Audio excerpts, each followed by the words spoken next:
হরে কৃষ্ণ, রাধে রাধে। যত ভক্তবৃন্দ আছেন কাছে ও দূরে সকলকে জানাই অনেক অনেক শুভেচ্ছা এবং আমার পক্ষ থেকে সবার চরণে কোটি কোটি প্রণাম। আমি জগন্নাথ পুষ্পা, আপনাদেরকে খুব ভালো আছি। সকাল দিকে দেখতে আসছি, তো এই যে এখন আর কি সকালে কর্ম হয়ে গেছে, মানে এক জায়গায় থেকে আরেক জায়গায়। এখানে তো দিদিকে সবাই দেখতে আসছে, মানে বাড়ি বোঝায় মানুষ। তার মধ্যে এখন গোপালের জন্য আর কি কিছু রান্না করবো, ওটা শেয়ার করি। এখন রান্না করবো নিরামিষ তরকারি, বেশি কিছু না, তরকারি রান্না করবো। এখানে সবজি রান্না করলাম, নিজে নিরামিষ তরকারি করব। আর যে চুলা জ্বেলে দিয়েছি, আর বেগুন ভাজি হবে, গাছের বেগুন।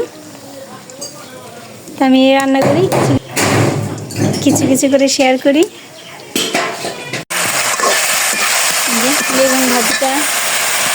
বেগুন ভাজিটা হয়ে গেছে, এখন কষানো হয়ে গেছে, জল দিয়ে দেবো। গাছের সব কিছু তো খুব সুন্দর মজে গেছে।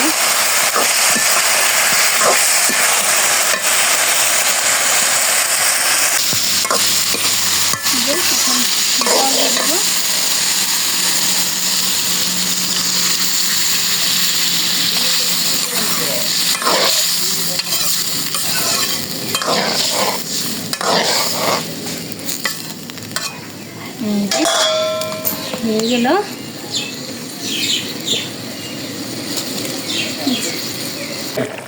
তরকারিটা হয়ে গেছে।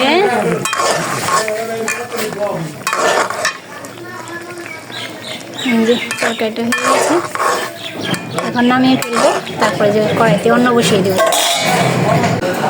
ওরা জাম মাখা খেলো সবাই, যে মাসি, মেজো মাসি, লক্ষ্মী মাসি, ওই যে দিদি।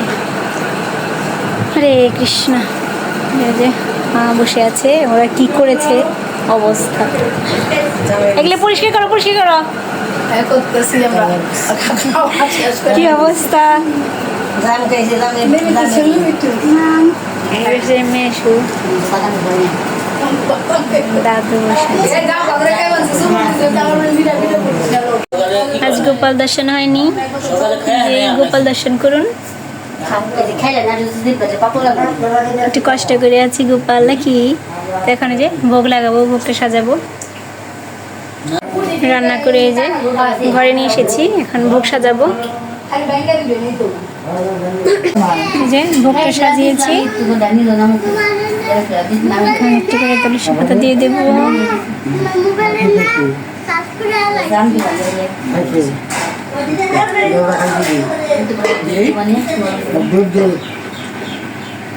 এই যে মামার বাড়ি এসেছে গোপাল, তো সবাই ভোগ দর্শন করুন। এখন গোপালকে ভোগ লাগাবো।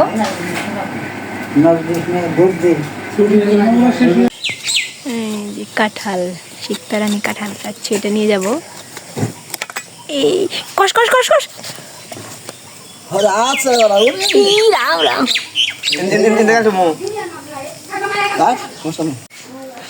এখন এই যে খাওয়া দাওয়া করলাম, এখন চলে যাব। যে কাঁঠাল কেটে নিয়ে আসলাম, বাড়ি চলে যাব। দিদির পরিস্থিতি দেখে খুব কষ্ট লাগছে, তারপর এখন চলে যেতেই হবে।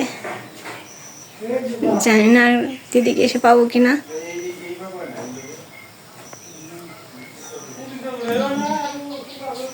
মায়েরা বাপু দিনে এবার বেশি আসছিল, বেশি বসায় আসছিল দিকে চলে যায়। আমরা মায়েরা বাপ পূরণ করুন, আপনারা সবাই আশীর্বাদ করেন আমার সুস্থ হয়।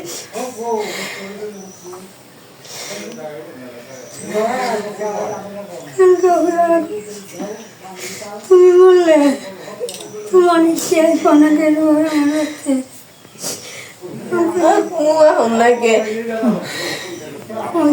আসুম দাদুরে দেখুন না, তুমি চিন্তা করো না, ভগবানের চিন্তা করো খালি। তুমি খালি ভগবানের চিন্তা করো, কারোর চিন্তা করো না। মানে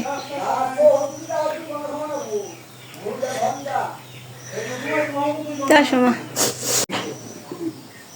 যে সাবর লাহিস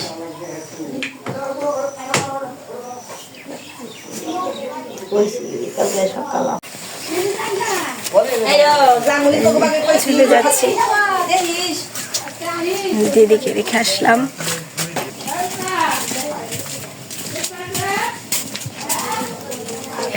তো দিদিকে রেখে আসলাম, জানি না আর এসে পাবো কিনা। দিদিকে রেখে আসলাম, জানি না দিদিকে আর এসে পাবো কিনা। যাই হোক, একদিন সবাই আমার দিদির জন্য আশীর্বাদ করবেন।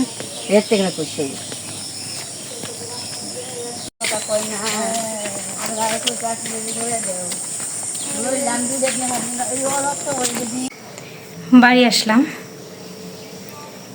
রাস্তায় ভিডিও করতে পারিনি, ভোগ দিয়ে এসেছি।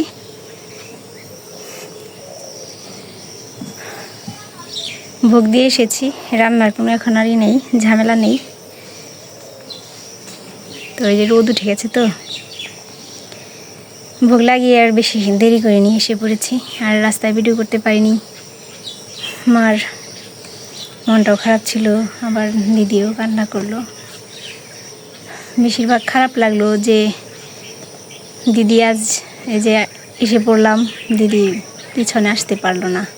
সব সময় যখন আমরা চলে আসতাম, মানে এগিয়ে দিয়ে যাওয়ার জন্য দিদি পিছন পিছন আসতো, কিন্তু আজকে আসতে পারলো না। ঘরেই দিদিকে রেখে আসলাম। তাই ভাবলাম আমার দিদি, আমার মামার বাড়ি দিদিমা অনেক আগে উনি গত হয়েছেন। তখন আমার ছোটো বোন হয়নি, ছোটোবেলায়, অনেক ছোটোবেলায়। তো দিদি ছিল। আবার আমার ঠাকুমা আমার বিয়ের পরে উনি গত হয়েছেন। আমার ঠাকুমা অনেক আমাকে ভালোবাসতেন। তো এই দিদি ছিল দেখে দিদির পূর্ণতাটা ছিল। আর এখন দিদির অসুস্থতা এমন সময় ধরা পড়েছে, মানে ওনার টিউমার হয়েছে, আবার ক্যান্সার হয়েছে। ডাক্তার বলেছে অপারেশন চলবে না, এমন একটা পরিস্থিতিতে ধরা পড়েছে। ওনার পরিস্থিতি দেখে এসেও খুব কষ্ট লাগছে। তো যাই হোক, উনি তো আর বেশি দিন আমাদের মধ্যে নেই। ওনার জন্য সবাই আশীর্বাদ করবেন। ব্যথায় ছটফট করে।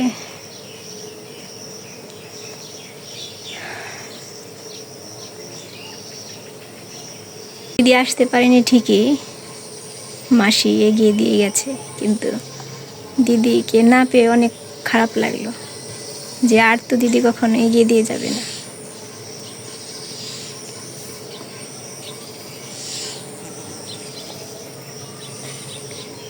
আমি আগে আমাদের গ্রামে এসেছে, মার কাছে এসেছে, আমাদের বাড়িতে একবার এসেছিল। ওটাই খুব খারাপ লাগছে যে দিদি আসতো, অনেক দূর পর্যন্ত এগিয়ে দিয়ে, অনেক আগে, পুরাতন মানুষ তো, অনেক দূর পর্যন্ত আসতো এগিয়ে দিয়ে যাওয়ার জন্য। তারপর আবার পিছনে তাকিয়ে থাকতো যত দূর দেখা যেত। তো দিদি আসেনি, কিন্তু মাসি এসেছিল, মাসি এগিয়ে দিয়ে গেছে।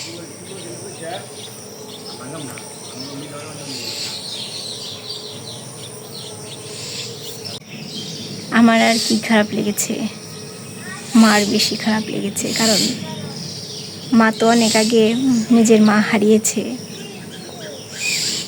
এই দিদির মুখের দিকে তাকিয়েছিল। যখন খারাপ লেগেছে, সংসারে কোনো ঝামেলা থেকেছে, মামাকে ফোন দিয়েছে, মামা এসে দিদিকে দিয়ে যেত বাড়িতে, আমাদের বাড়িতে মায়ের কাছে কয়েকদিন থাকতো। আবার অনেক সময় মা যেত, ভালো লাগতো না। মা সব এখন, মানে দিদির কিছু হয়ে গেলে মায়েরও অনেক খারাপ লাগবে। বিকেল হয়ে গেছে, তো ওই যে ঈদের ছুটিতে কনারা বাড়ি এসেছে, ফোন দিয়েছিল।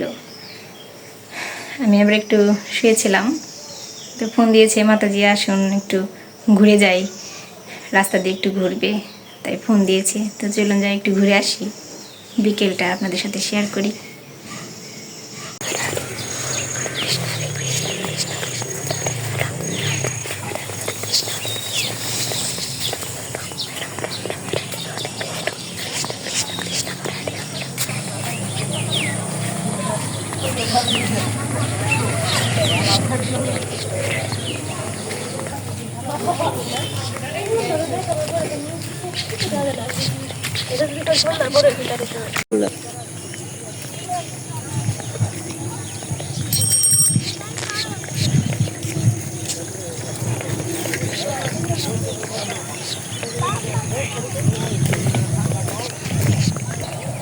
কালকে কি বাড়িতে আছেন?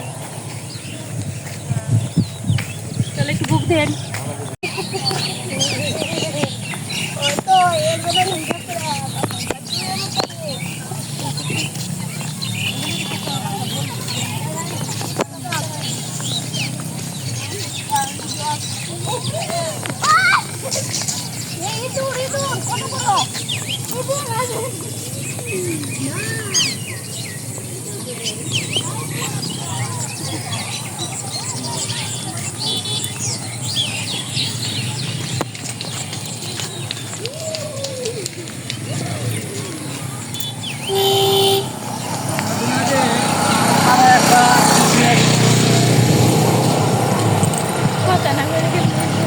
কথা বলছি।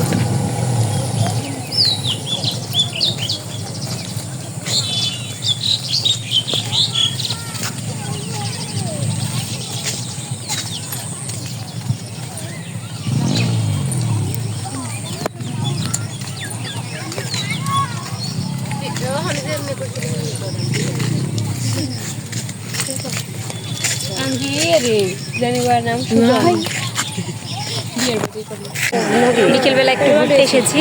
এবার কাছাকাছি থাকলে ভালো হবে, কথা বলে। মালা করলাম এত সময়, এখন চলে যাব।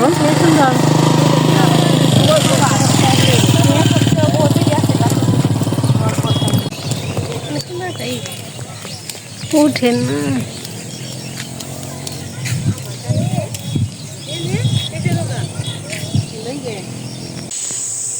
আমাদের গ্রামের ঐতিহ্যবাহী এই যে পুল, বাঁশের পুল, এখানে এখনো জল আসেনি, তো এর জন্য আমি নিচ থেকে ভিডিওটা করলাম আপনাদের দেখানোর জন্য। এই যে কণা বলছি।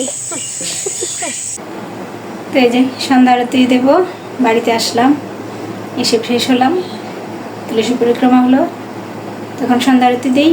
তো ভিডিওটা আজকে এই পর্যন্তই। সবাই ভালো থাকবেন, সুস্থ থাকবেন।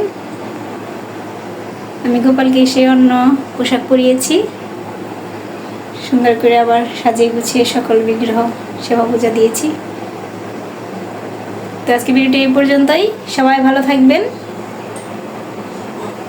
হরে কৃষ্ণ।